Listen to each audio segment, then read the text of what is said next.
Hello hi friends, ఎలా ఉన్నారు? బాగున్నారా? బాగుండాలి. నెల్లూరు నుంచి మీ పర్వీనండి.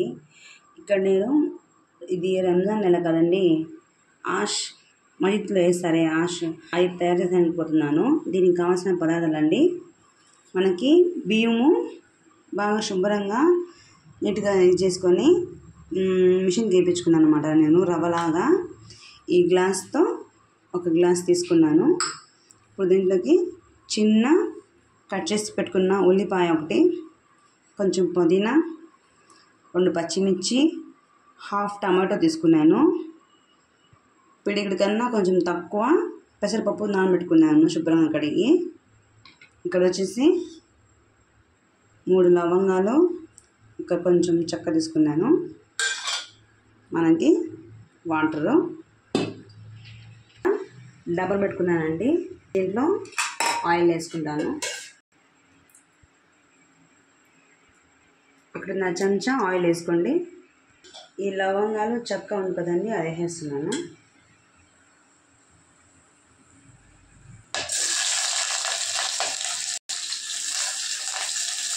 కొంచెం లైట్గా గోల్డ్ కలర్ రావాలి, ఎక్కువ రాకూడదు. చూడండి ఫ్రెండ్స్, ఇలాగా కొంచెం లైట్గా వేగినాక నేను దీంట్లో కొంచెం అల్లం వెల్లుల్లి పేస్ట్ వేస్తున్నాను. తగినంత ఉప్పు వేసుకుంటున్నాను.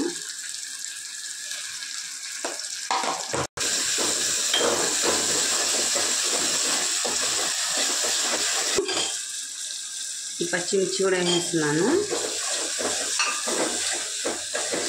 ఈ పుదీనా కూడా వేసేసానండి.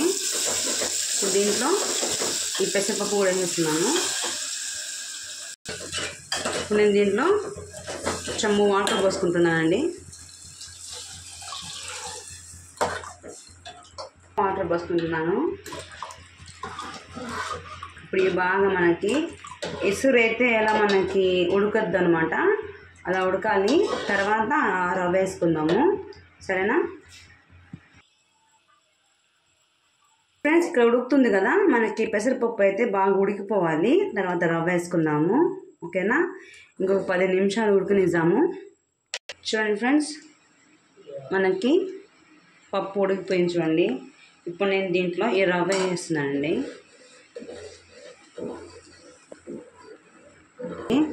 నేను తక్కువ చేశాను కాబట్టి ఆ గ్లాస్ రవ్వకి ఈ చెంబుతో మనకి ఒక చెంబు పట్టింది నీళ్ళు. దాంట్లో పల్చగా ఉండకూడదు, చిక్కగా కూడా ఉండకూడదు, మీడియంగా ఉండాలి, అప్పుడే బాగుంటుందండి.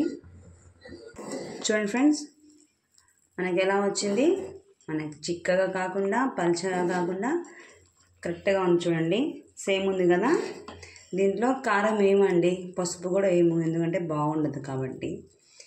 ఇది ఉడికిపోయింది. ఇప్పుడు మనకి 6 గంటల దాకా వేడిగానే ఉంటుంది. 6 గంటలకి దువా చేసుకొని ఒక పొద్దు తీసేటప్పుడు ఇది గ్లాస్లో పోసుకొని, తర్వాత ఏంటంటే ఈ మిక్చర్ చూడండి, ఈ మిక్చరు వేసుకొని తింటే వేడి వేడి ఆష్లో చాలా బాగుంటుందండి. మీరు ఒకసారి ట్రై చేయండి. నచ్చితే లైక్ చేయండి, మా ఛానల్ని సబ్స్క్రైబ్ చేసుకోండి ఫ్రెండ్స్. కామెంట్ బాక్స్లో ఎలా ఉందో కామెంట్ పెట్టండి.